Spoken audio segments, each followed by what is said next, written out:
आप सभी का मेरे चैनल किरण एजुकेशन में स्वागत है। आज मैं जीव विज्ञान के प्रथम चैप्टर जैव प्रक्रम के बारे में बताने जा रही हूँ।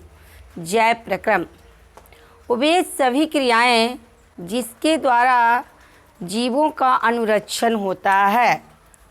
वे सभी प्रक्रियाएं जिसके द्वारा जीवों का अनुरक्षण होता है उसे जैव प्रक्रम कहा जाता है। जैव प्रक्रम इसमें दो शब्द आया है, जीव और अनुरक्षण। तो सबसे पहले जीव के बारे में जानें। जीव अर्थात जीवन, जीवों की संरचनात्मक और क्रियात्मक इकाई कोशिका है। कोशिका के अंदर स्थित जीव द्रव की क्रियाशीलता को जीवन कहा जाता है। जीवों के संरचनात्मक और क्रियात्मक इकाई कोशिका और कोशिका के अंदर स्थित जीव द्रव की क्रियाशीलता को क्या कहते हैं? जीवन। और जीवन को सुचारू रूप से चलाने के लिए क्या चाहिए? ऊर्जा। अब दूसरे शब्द अनुरक्षण पर आते हैं। अनुरक्षण यानी मेंटेनेंस अर्थात कोशिका के टूट फूट की मरम्मत। तो इसके लिए भी मेंटेनेंस या मरम्मत के लिए भी क्या चाहिए? ऊर्जा। तो हम देखते हैं जीवों को प्रत्येक स्थिति में क्या चाहिए? ऊर्जा चाहिए। ऊर्जा, जीवों को ऊर्जा कहाँ से प्राप्त होगी? तो जीवों को ऊर्जा भोजन से प्राप्त होती है। जीवों को ऊर्जा कहाँ से प्राप्त होती है? भोजन से। भोजन यानी खाद्य पदार्थ। भोजन से ऊर्जा किस क्रिया द्वारा प्राप्त होती है? तो भोजन से ऊर्जा जिस क्रिया द्वारा प्राप्त होती है उसे कहा जाता है पोषण।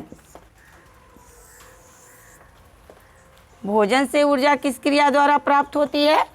पोषण क्रिया द्वारा। पोषण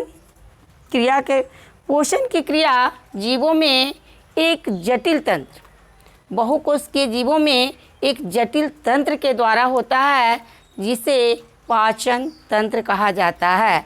पाचन तंत्र में जटिल भोजन जो हम लोग कार्बोहाइड्रेट, प्रोटीन ये सभी लेते हैं, जटिल भोजन का सरल रूपों में पाचन के फलस्वरूप ग्लूकोज का निर्माण होता है। अब ग्लूकोज से ऊर्जा की प्राप्ति के लिए ऑक्सीजन की आवश्यकता होती है। ग्लूकोज से ऊर्जा की प्राप्ति के लिए किसकी आवश्यकता होती है? ऑक्सीजन की।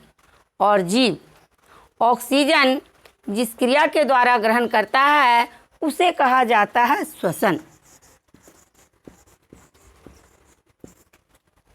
जीव ऑक्सीजन जिस क्रिया द्वारा ग्रहण करता है उसे कहते हैं श्वसन।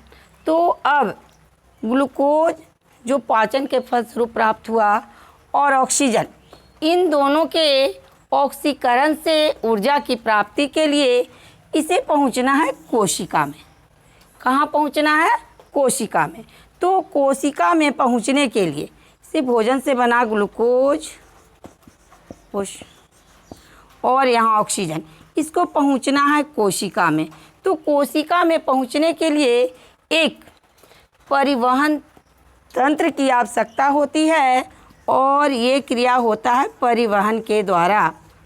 ये भी जटिल बहुकोशिकीय जीवों में परिवहन क्रिया द्वारा प्रत्येक कोशिका में ग्लूकोज या ऑक्सीजन पहुंचता है, जिससे ग्लूकोज C6H12O6 प्लस लिया गया ऑक्सीजन, इसके फलस्वरूप ग्लूकोज के ऑक्सीकरण के फलस्वरूप जीवों को प्राप्त होती है ऊर्जा।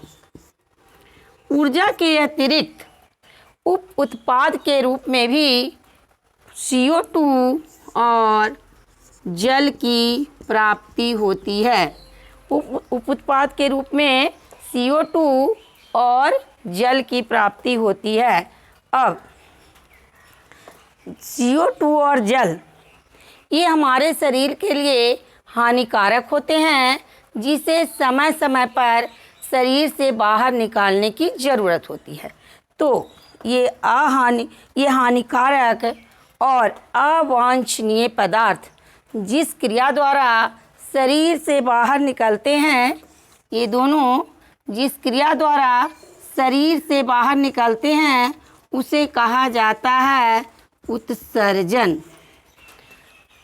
उत्सर्जन के लिए भी बहुकोशिकीय जीवों में एक जटिल तंत्र होता है जिसे कहा जाता है उत्सर्जन तंत्र। इस तरह से सजीवों के और भी गुण होते हैं, जैसे प्रजनन, वृद्धि, उत्तेजनशीलता।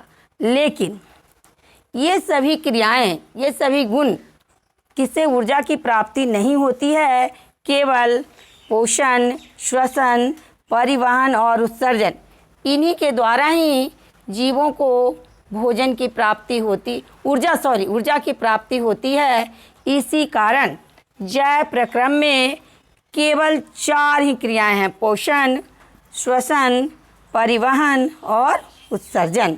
बस ये 4 क्रियाओं से मिलकर ही हमारा जैव प्रक्रम बना है। तो अगले वीडियो में हम बारी बारी से सबका अध्ययन करेंगे। तो पोषण के लिए अगले वीडियो में। ओके।